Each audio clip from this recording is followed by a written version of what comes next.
In this presentation, we'll be going through two exercises that will help us with prioritising language software development. This exercise is further developed from the one that took place during the Asia Pacific Language Technology Workshop 2013.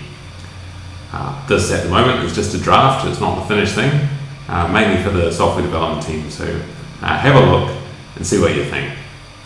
In this presentation, we'll be placing a value on current tools, and then in the second exercise, we'll be recommending future tool builder effort, i.e. what we want people to do in the future to give us better value, whatever.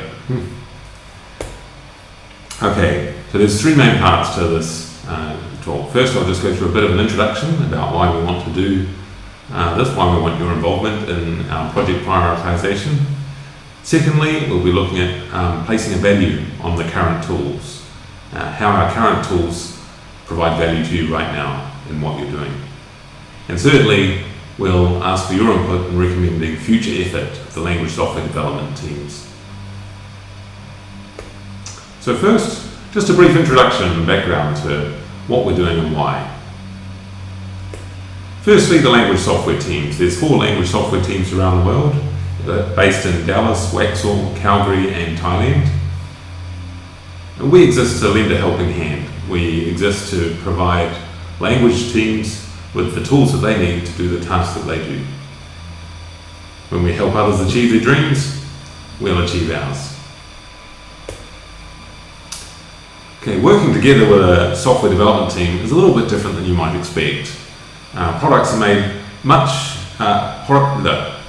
available to users much earlier in the product lifecycle than you might expect. And this results in a perception perhaps that the product may seem unfinished or incomplete, but it should always be usable and useful.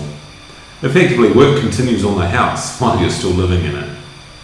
Now, this contrasts with off-the-shelf software such as Microsoft Windows or Microsoft Word.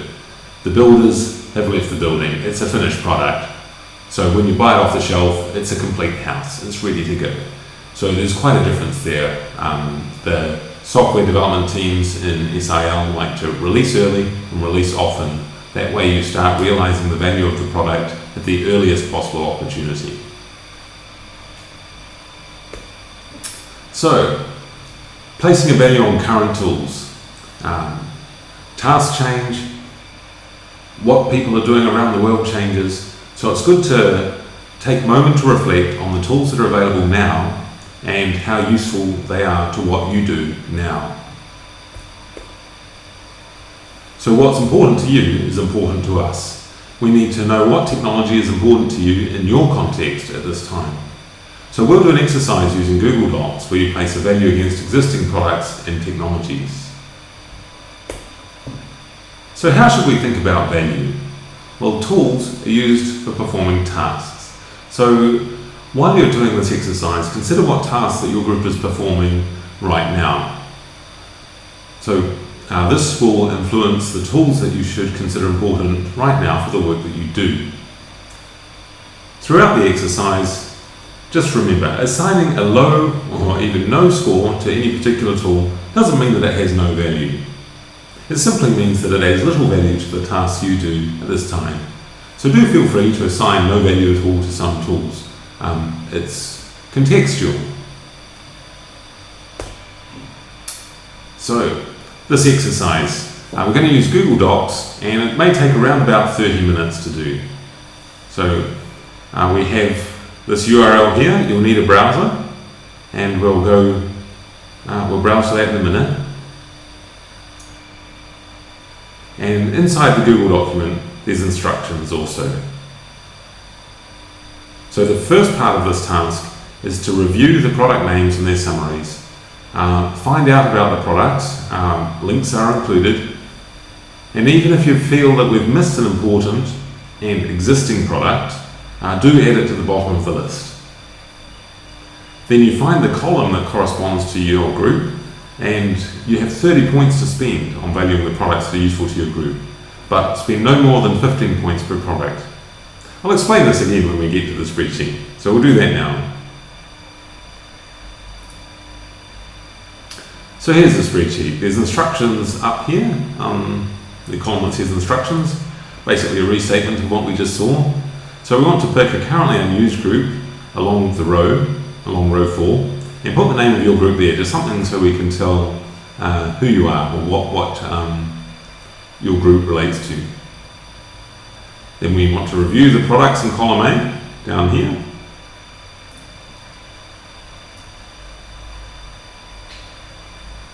And thirdly, allocate our 30 points.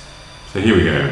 I'll just create a row for me. I shall call this Campbell's row. Oh, actually, we'll call this the Thailand row. Okay. Now, what's important in the Thailand context? Okay, paraticks, that's very important. Oh, look at that, 10 points. And you can see up here that my remaining points, this is the points remaining, up here has decreased appropriately.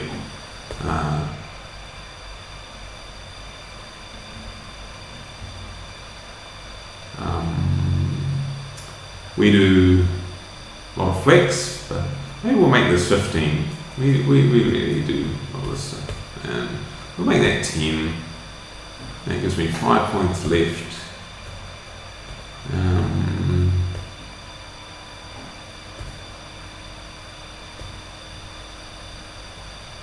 We had some survey people use this. They found that it's a new tool, so but there we go. That's my 30 points allocated. I'm done.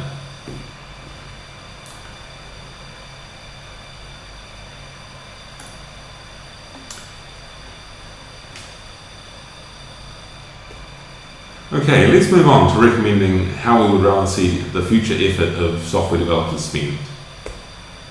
Okay, first I'd like to talk about impact. Often we find that with our software tools, the biggest impact that they make is shortly after they're first created. They make the impossible possible. Later on in a product's life cycle, the same amount of effort put in often creates a smaller splash. For example, the benefit found in product version 8.0 compared with 7.0 is often less than 1.0 compared to 0.0 when the product didn't exist. Let's think about the house again. Remember, the house that we build is like our software. So it's like comparing these two building options.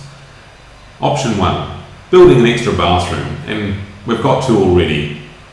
So we're adding an extra bathroom to house 7.0, and this will make our house up to 8.0.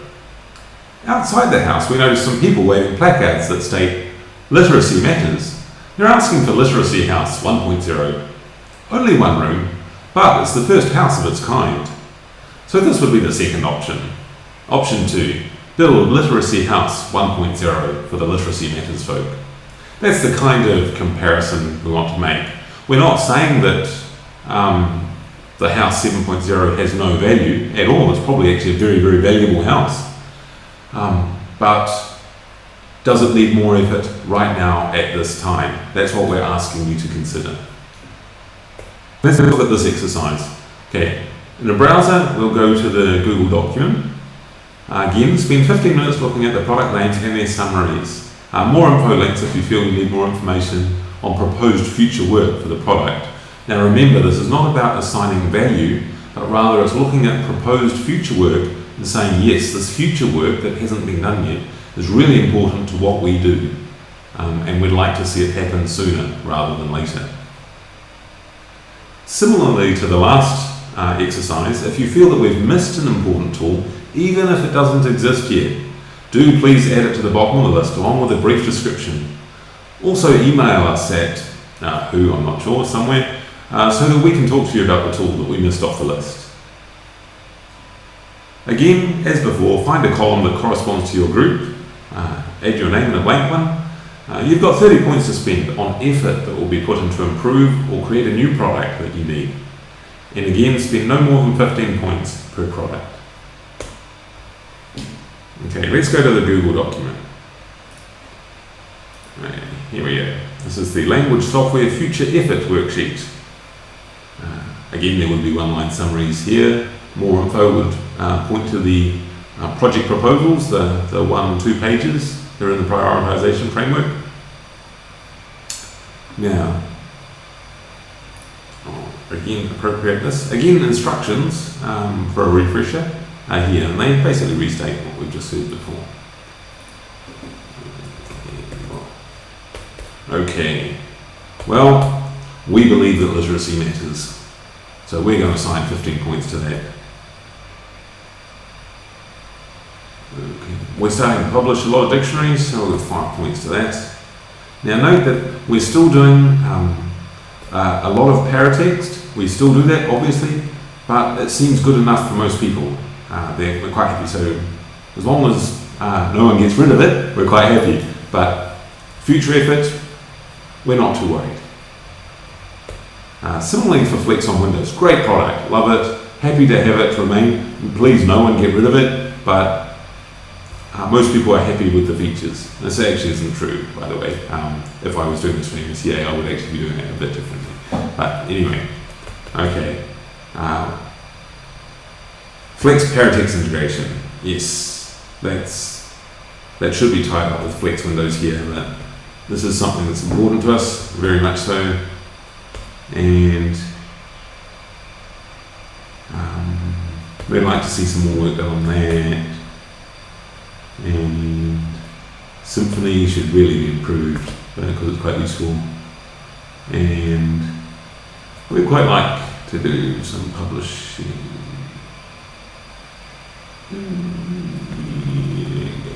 Point to that. There we go.